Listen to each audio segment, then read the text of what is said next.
എൻ്റെ ഫാമിലിയും കുറച്ചു കാലം ജീവിക്കാനിട വന്നത് പൊന്നാനി എന്ന് പറയുന്ന സ്ഥലത്ത്.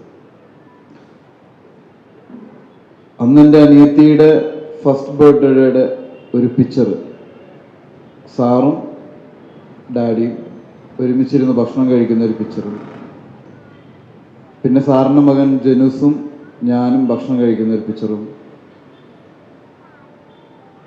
സാറിൻ്റെ വൈഫ്, ടീച്ചർ, പിന്നെ എൻ്റെ അമ്മ, പിന്നെ എൻ്റെ അനിയത്തി, ഇവർ കേക്ക് പങ്കിടുന്ന ഒരു പിക്ചർ.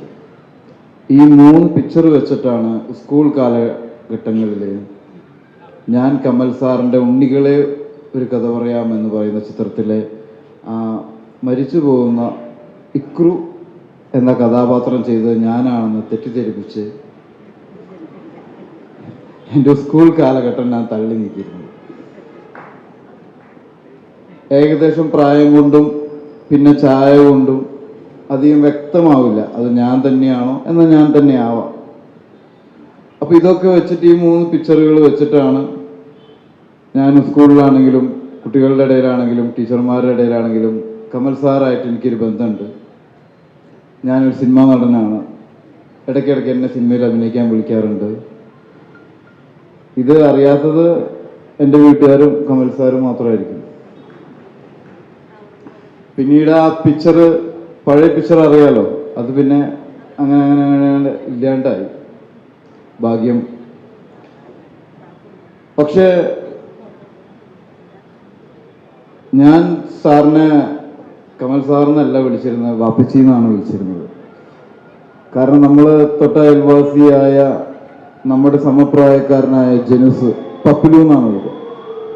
അവൻ വിളിക്കുന്നത് വാപ്പച്ചിയും ഉമ്മച്ചി എന്നാണ്. അപ്പോൾ അത് കേട്ട് ഞാനും സാറിനെയും വൈഫിനെയും വാപ്പച്ചി ഉമ്മച്ചി എന്നാണ് വിളിച്ചിരുന്നത്. അവൻ എൻ്റെ ഡാഡിനെയും മമ്മീനെയും ഡാഡി മമ്മി എന്നാണ് വിളിച്ചിരുന്നത്. പിന്നീട് ഈ 2 ഫാമിലിയും അവരവരുടെ ജോലി സംബന്ധമായി മാറുകയും സാറും ഫാമിലിയും കൊടുങ്ങല്ലൂർക്ക് പോവുകയും ഞങ്ങൾ പൊന്നാനിയിൽ വേറെ വേറെ സ്ഥലങ്ങളിലേക്ക് മാറി താമസിക്കുകയും ചെയ്തു. പിന്നീട് എൻ്റെ ബോധത്തിൽ അത് ഡയറക്ടറാണ്, സിനിമാ സംവിധായകനാണ് എന്നുള്ള വിശദീകരണങ്ങൾ വീട്ടുകാർ തന്നതിന് ശേഷമാണ് ഞാൻ ഈ ഫോട്ടോസ് ഉപയോഗിക്കാൻ തുടങ്ങിയത്. പിന്നെ ഈ ഒരു ലക്ഷ്യം വെച്ചാണ് ഞാൻ എൻ്റെ 12ാം ക്ലാസ് വരെ മുന്നോട്ട് പോയത്.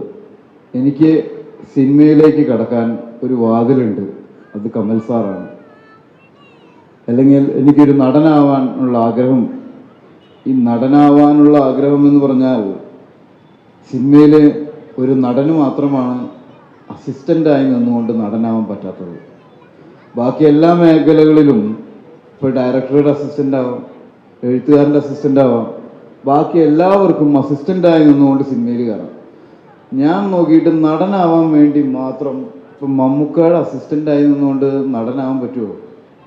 ഇല്ല. മോഹൻലാലിൻ്റെ അസിസ്റ്റൻ്റായി നിന്നുകൊണ്ട് നടനാവാൻ പറ്റുമോ? ഇല്ല.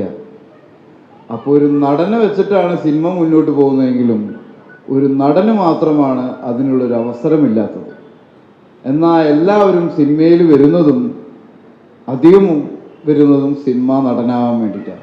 എന്നാൽ നടന് മാത്രം സിനിമയിൽ കയറാനൊരു അവസരവുമില്ല. ആ ഇടയ്ക്കാണ് നമ്മുടെ ദിലീപേട്ടൻ ഇങ്ങനെ കമൽ സാറിൻ്റെ അസിസ്റ്റൻ്റായി നിന്നുകൊണ്ട് നടനാവുന്നത്. അപ്പോഴാണ് എനിക്ക് ആ ട്രിക്ക് കിട്ടിയത്. അസിസ്റ്റന്റ് ഡയറക്ടറായി നിന്നുകൊണ്ട് സിനിമയിൽ കയറാം. അത് അസിസ്റ്റന്റ് ഡയറക്ടറായി നിന്നുകൊണ്ട് മാത്രമാണ് പറ്റുള്ളൂ. അപ്പം പിന്നീട് ഞാൻ +2 പരീക്ഷ കഴിയുന്നതിന് തൊട്ട് മുന്നേ സാറിനെ കാണാനായിട്ട് ലൊക്കേഷനിൽ ചെന്നു. നടനാവണം എന്നുള്ള ആഗ്രഹം പറയാൻ വേണ്ടിയിട്ടാണ് ചെന്നത്. പക്ഷെ അവിടുത്തെ ഒരു വെളിച്ചവും തിക്കും തിരക്കും കണ്ടപ്പോൾ എനിക്ക് നടനാവണം എന്നെനിക്ക് പറയാൻ തോന്നിയില്ല. കാരണം എൻ്റെ ഇന്നത്തെ രൂപത്തിനേക്കാൾ വളരെ ഒരു രൂപമാണ് അവിടെ. അപ്പോൾ ഞാൻ എങ്ങനെ ഒരു നടനാവണം എന്ന് പറയും? അപ്പോഴാണ് എനിക്ക് ദിലീപേട്ടനെ അവിടെ കാണാൻ സാധിച്ചത്. ദിലീപേട്ടനും നവ്യ നായരും മീര ജാസ്മിനൊക്കെ ആയിട്ടുള്ളൊരു സീൻ ഗോകുലത്ത് എടുത്തുകൊണ്ടിരിക്കുക. ഗോകുലത്തിൻ്റെ ഫസ്റ്റ് ഹോട്ടലുണ്ടല്ലോ ഇവിടുത്തെ, കലൂരുള്ള. അപ്പോൾ ഞാൻ സാറിനെ കണ്ടുവയ്ക്കാൻ പറഞ്ഞു, സാറേ എനിക്ക് അസിസ്റ്റന്റ് ഡയറക്ടർ ആണോ? കാരണം അസിസ്റ്റന്റ് ഡയറക്ടർ ആവണമെന്ന് പറഞ്ഞാൽ പിന്നെ ഫുൾ ടൈം ലൊക്കേഷനിൽ നിൽക്കാമല്ലോ. ഈ നടനാവണമെന്ന് പറഞ്ഞാൽ ചിലപ്പോൾ 1-2 ദിവസം റോള് കിട്ടും, പിന്നെ തിരിച്ച് വീട്ടിലേക്ക് പോകണം.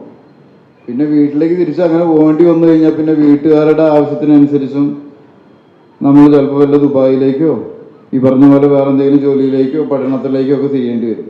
അപ്പോൾ അസിസ്റ്റന്റ് ഡയറക്ടറായ ഫുൾ ടൈം ലൊക്കേഷനിൽ നിൽക്കാമെന്ന് ദിലീപേട്ടൻ്റെ ചില ഫീച്ചറിൽ നിന്നൊക്കെ മനസ്സിലായി, ഈ വനിതയിലും മഹിളാരത്നത്തിലൊക്കെ വരുന്ന ചില ഫീച്ചേഴ്സിന്. അപ്പോൾ സാർ എന്നോട് ചോദിച്ചു, എടാ നിനക്ക് +2 എക്സാം നടക്കുകയല്ലേ? കാരണം പപ്പലൂന് മകൻ്റെ ഏകദേശം പ്രായമാണ് എനിക്ക്. ഞാൻ പറഞ്ഞു അതെ, പോയി പരീക്ഷ എഴുതിയിട്ട് വരാ പറഞ്ഞു. അപ്പം ഞാൻ പറഞ്ഞു ഓക്കെ, പരീക്ഷ കഴിഞ്ഞിട്ട് വരാം. പിന്നെ ഞാൻ സാറിനോട് വിളിച്ച് ചോദിക്കാൻ നിന്നില്ല. പരീക്ഷ കഴിഞ്ഞ പാടെ പത്രത്തിൽ അന്ന് സൺഡേ സപ്ലിമെൻ്ററിൽ വരും, കമൽ ചിത്രം തൃശ്ശൂർ എഞ്ചിനീയറിംഗ് കോളേജിൽ ആരംഭിക്കുന്നു. ഞാൻ പിന്നെ സാറിനെ വിളിക്കാനൊന്നുമില്ല, നേരെ പോകുന്ന ലൊക്കേഷനിലേക്ക് ഒരു കവറിൽ 2 ഡ്രസ്സൊക്കെ പാക്ക് ചെയ്തിട്ട്. ഫസ്റ്റ് ദിവസം സാറ് സിദ്ധുവും ജിഷ്ണും ഇങ്ങനെ ക്യാൻറ്റീനിൽ നിന്ന് ഇറങ്ങി വരുന്നൊരു ഷോട്ടാണ് എടുത്തുകൊണ്ടിരിക്കുന്നത്. അന്ന് സുചേട്ടനാണ് ക്യാമറ ചെയ്തത്, വേണിച്ചേട്ടൻ അത് കുറച്ച് കഴിഞ്ഞിട്ട് വരുന്നുണ്ടായിരുന്നു. അപ്പോൾ അന്ന് സാർ അത് കാണിച്ചു കൊടുക്കുന്നുണ്ട്, അപ്പോൾ കുട്ടികളൊക്കെ കൈയടിക്കുന്നുണ്ട്. അപ്പം ഞാനും സന്തോഷിച്ചു, ഓക്കെ ഞാനും ഷൂട്ടിങ് തുടങ്ങി. അത് കഴിഞ്ഞിട്ട് സാറിനോടൊന്നും പറയാൻ നിന്നില്ല കേട്ടോ. പിന്നെ രേണുക ഇങ്ങനെ ഒരു അപ്രോച്ച് ചെയ്യണ ഒരു ഷോട്ട്. അപ്പം ഞാൻ അവിടെ ഇങ്ങനെ കൊട പിടിച്ചുകൊണ്ട് നിൽക്കുന്നുണ്ട്, ഈ ലൈറ്റ് കട്ട് ചെയ്യുക. അപ്പം ഞാൻ വിചാരിച്ചു ഈ പരിപാടിയൊന്നും നമ്മൾ സിനിമയിൽ സ്ക്രീനിൽ കാണുന്നില്ലല്ലോ. കൊട കട്ട് ചെയ്യുന്നു, ലൈറ്റ് കട്ട് ചെയ്യുന്നു, ലൈറ്റിൻ്റെ വേരിയേഷൻ, ലുക്ക് ഇവിടെ നോക്കി പറയുക. അപ്പോൾ എനിക്കിതൊക്കെ പുതിയ അനുഭവമായിരുന്നു. അപ്പം ഞാൻ 2 ഷോട്ട് കഴിഞ്ഞപ്പോൾ, 2 ടേക്ക് കഴിഞ്ഞപ്പോൾ കൊട പിടിച്ച് കട്ട് ചെയ്തിരുന്ന ചേട്ടൻ എൻ്റെ കയ്യിൽ കൊട തന്നു. അപ്പം ഞാൻ വിചാരിച്ചു ജോലിക്ക് തന്നെ എടുത്തു. ഞാൻ ആ കൊട വാങ്ങിയിട്ട് ഒരു കുറച്ച് ടേക്ക് പോയി.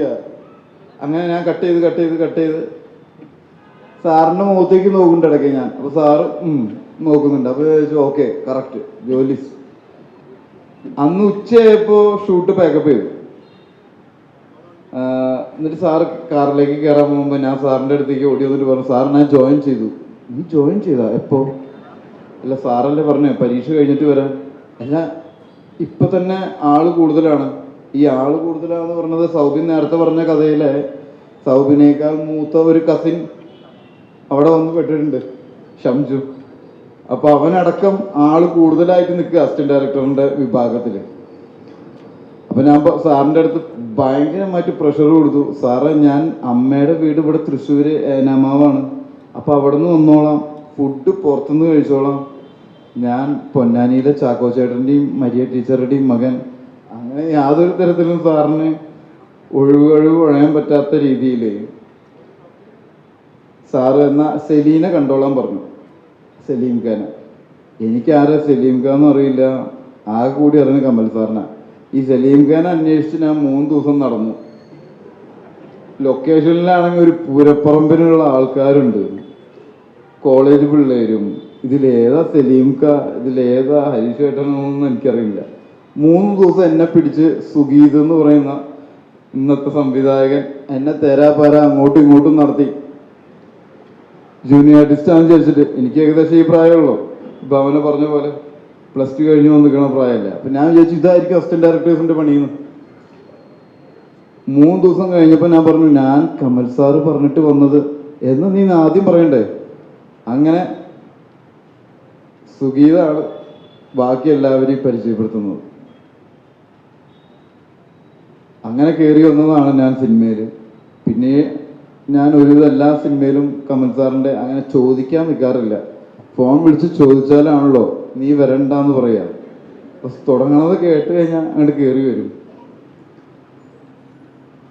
ഇപ്പോൾ 40 വർഷമായി, എനിക്ക് 43 വയസ്സായി. ഇന്നും എനിക്ക് എന്ത് പ്രശ്നങ്ങളുണ്ടെങ്കിലും, ഇപ്പോൾ കഴിഞ്ഞ വർഷം ഏകദേശം ഈ സമയത്താണ് ഡാഡി മിസ്സായത്. അതിനു മുന്നേ എൻ്റെ ജീവിതത്തിൽ ഉണ്ടാകുന്ന ഓരോരോ പ്രശ്നങ്ങളിലും സാറുമായി ബന്ധപ്പെട്ട ആളുകളുമാണ്, അതായത് സൗബിനാണെങ്കിലും ആഷിഖാണെങ്കിലും സുഖേട്ടനാണെങ്കിലും സലീഖയാണെങ്കിലും ഹരീഷേട്ടനാണെങ്കിലും സൂര്യേട്ടനാണെങ്കിലും വേണുചേട്ടനാണെങ്കിലും അതിലുപരി സിബിസാറാണെങ്കിലും എനിക്ക് ആദ്യം കേസ് ഉണ്ടായതിനു ശേഷം ഞാൻ പുറത്തു വന്ന സമയത്ത് എന്നെ വെച്ച് രണ്ടാമതും പടം ചെയ്തു തുടങ്ങി സിബിസാറാണ്. അന്നും കമൽ സാറ് പറഞ്ഞു, സിബി നിങ്ങൾ പ്ലാൻ ചെയ്ത പോലെ തന്നെ ഷൈനെ വെച്ചിട്ട് തന്നെ പടം ചെയ്യണം. ആ ഒരു പടം എനിക്ക് വലിയൊരു ആശ്വാസമായിരുന്നു. കാരണം ആ പടമില്ലായിരുന്നെങ്കിൽ ചിലപ്പോൾ മുന്നോട്ടുള്ള യാത്ര കുറച്ച് ടഫായിരുന്നു. അത് TRS ആക്കിയും സിബി സാറും അന്ന് കമൽ സാർ പറഞ്ഞ വാക്കിൽ എൻ്റെ ഇടവും വലം നിന്ന് ചെയ്യിപ്പിച്ച പടമാണ് സൈഗാൾ പാടുകയാണ്. മഴയത്ത് ഇറങ്ങി നടന്നാലല്ലേ നനയുള്ളൂ.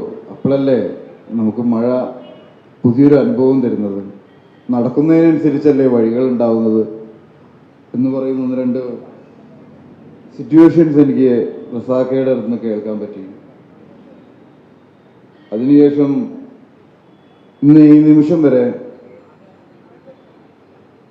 എൻ്റെ വാപ്പച്ചിയായി തന്നെ തന്നെയാണ് സാറ് കൂടെ നിന്ന് എന്നെ നയിക്കുന്നത്. Thank you.